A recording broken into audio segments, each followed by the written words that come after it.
कालपासून राधानगरी गावात वातावरण तंग झालं होतं. गावापासून जवळच असलेल्या धामदऱ्यात एका तरुण बाईच्या मृतदेहाचा सांगाडा सापडला होता. कोल्ही नि तरस यांनी ते प्रेत संपूर्ण खाऊन टाकलं होतं. फक्त डोक्याचे केस आणि हातातील कांकणं एवढ्यावरून ती बाई होती असं म्हणता येत होतं. आणि तो खुनाचाच प्रकार असावा असे लोक बोलत होते. तपासासाठी उद्याच फौजदार गावात येणार होता. ती मृत बाई दुसरी कुणी नसून दुर्गाच असावी असं अनेकांचं मत झालं होतं. गावातील अनेक लोक नाना तर्क करीत होते, हळूच बोलत होते. त्यात रंगराव पाटील आणि विलासराव इनामदार यांची नावं वारंवार निघत होती. राव्या ढेकणा मात्र कुणाचंही ऐकत नव्हता. दुर्गा मेली नसून जिवंत आहे, ती कुठंतरी दडी मारून बसली असावी असा त्याचा दावा होता. तो हातात भाला घेऊन शोधाला लागला होता आणि त्या बेडर ढेकण्याला धोकेबाज पाऱ्या मदत करीत होता. उद्या सकाळी गावात फौजदार, मोठे मोठे सरकारी अंमलदार येणार ही बातमी माळावर भिकाऱ्यांना समजली होती. त्यामुळे भिकारी आनंदात होते. उद्या फौजदार आला की आपण गावातून पळ काढायचा असा सर्वांनी विचार केला होता. आज सकाळीच रंगराव विलासरावाकडे गेला होता आणि त्या दोघांनी उद्या काय होईल याचा विचार केला होता. हा रंगराव, विलासराव, प्रसंग बाका आहे.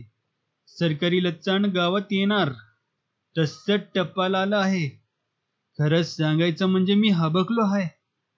जर तो इंक्या माकडवाला सरकारी अंमलदारापुढे उभा राहिला आणि माझ्या मुलीचा खून झाला अशी त्यानं तक्रार गुदरली तर हे प्रकरण तुमच्या आणि माझ्या अंगलट आल्यापासून राहणार नाही.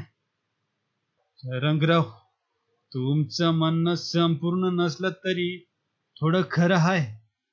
कसं ते आहे का, ती पोरगी त्या रात्री तुमच्या वाड्यातून पळून धामंदऱ्यात गेली असावी आणि तिला जनावरांना ठार मारली असावी. हे खरं असलं तरी हा प्रकार लोकांना मुळीच माहीत नाही. बाकी त्या रात्री आपण माळावर गर्दी करून भिकाऱ्यांच्या पालाची जी झडती घेतली तो आपला मूर्खपणाच झाला. आपण तसं करून गुन्हेगार म्हणून स्वतः जाहीर झालो आहोत. आता प्रश्न आहे तो हा की जर एखाद्या वैऱ्यानं अंमलदाराचे कान भरले तर थोडी बेआबरू होईल. नाही विलासराव, तसं नाही, रंगराव म्हणाला. परिस्थिती किती गंभीर आहे हे आपण जाणलेलं नाही. अहो, ती पोरगी प्रथम माझ्या वाड्यात डांबली होती. ही बाब मामूली नाही, कारण त्या रात्री माझा सासरा हजर होता. त्यानं तो सर्व प्रकार पाहिला आहे. त्यानंच त्या पोरीला सोडवली आणि आता या घडीला सासऱ्याशी आमचा बेबनाव झाला आहे. आम्ही बदफैली असून मुलीला छळतो असं त्यांचं मत होऊन तो आपली मुलगीही घेऊन गेला आहे. जाताना तुमचं तरी वाटोळं करीन, नाहीतर मी तर बर्बाद होईन अशी झणझणीत धमकी देऊन तो गेला आहे. जर आम्ही या प्रकरणी गुंतणार आहोत हे त्याला समजलं तर तो स्वतःच येऊन आमच्या गळ्याचा फास अधिकच आवळण्याची शिकस्त करील. रंगराव, हे जर खरं असेल तर मात्र आपल्या गळ्याला निश्चित ताथ लागणार, यात मुळीच संशय नाही असं म्हणून विलासरावान एक दीर्घ सुस्कारा टाकला. नंतर म्हणाला, मग या संकटातून बाहेर पडण्याचा मार्ग सांगा. मला काही सुचत नाही. रंगरावानं नाक फुगवलं. विलासराव म्हणाला, मग असं करूया की आज रात्रीच माळावरचे सर्व भिकारी, तो यंक्या, सख्या, बाळ्या डोंबारी, लंगडा पाऱ्या या साऱ्यांना हाकलून देऊन माळ स्वच्छ करूया. जर तो यंक्याच इथं नसेल तर फिर्याद कोण करणार? तुम्ही गुल्ली जाणार म्हणून वाईट वाटून घेऊ नका. जाऊ द्या तिला. ही परिस्थिती निवळली की गुल्लीलाही परत आणू. हे मला एकदम मान्य. रंगराव हसला आणि लगेच त्यानं बंड्या तडाखेला बोलून हुकूम दिला, आज दिवस बुडाला की माळावरचे सगळे भिकारी हाकून दे आणि माळ मोकळा कर. आमचाही जीव मोकळा होऊ दे. आणि त्याच क्षणी बंड्या आपल्या कामगिरीवर रवाना झाला.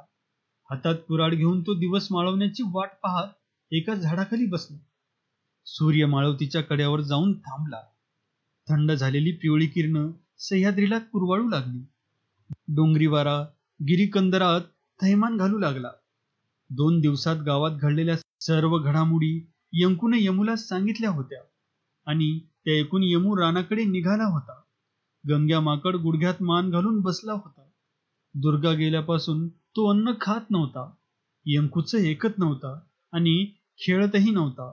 उलट घोडोघोडी यंकूवर बिथरत होता. भाकरी, शेंगा, चटणी यांचे गाठोडं बांधित यंकू म्हणत होता, यमू, आज रात्री मी भिराड घेऊन निघणार. तू दुर्गाला घेऊन जमल त्या उतारावर नदी ओलांड. नी परगावात येऊन मला भेट. दुर्गाला सांग म्हणावं घाबरू नग. यमुने ते सर्व लक्षपूर्वक ऐकून घेतलं आणि तो भरकन जंगलात शिरून दौड मारू लागला. आपल्या पालापुढं पाऱ्या उभा होता. यमू नि यंकू यांची हालचाल पाहत होता. यमूची सर्व हालचाल पाऱ्यानं हेरली नि चटकन उठून काखेत कुबड्या घेऊन राव्या ढेकण्याकडे गेला. विजयी मुद्रा करून म्हणाला, हं, चला पैलवान, दुर्गा जिवंत हाय, जवळच हाय. आताच सख्याचं पोरग यमू भाकरी घेऊन डोंगरात गेला. ही खबर ऐकून रावबा डेकना धडपडून उठला. भाला घेऊन धावत माळावर आला. समोरच्या घनदाट झाडीत नजर रोखून पाहत म्हणाला, पार्या, कंच्या बाजूला यम्या गेला. पाऱ्यानं काखेतील कुबडी यम्या गेलेल्या दिशेने रोखली. म्हणाला, याच बाजूने गेला, पळ. आणि मग ते दोघे त्या दिशेने धावत निघाले. राव्या पुढं पळत होता आणि पाऱ्या त्याच्या मागून एका पायावर उड्या मारित होता. हळूहळू झांजड पडत होती.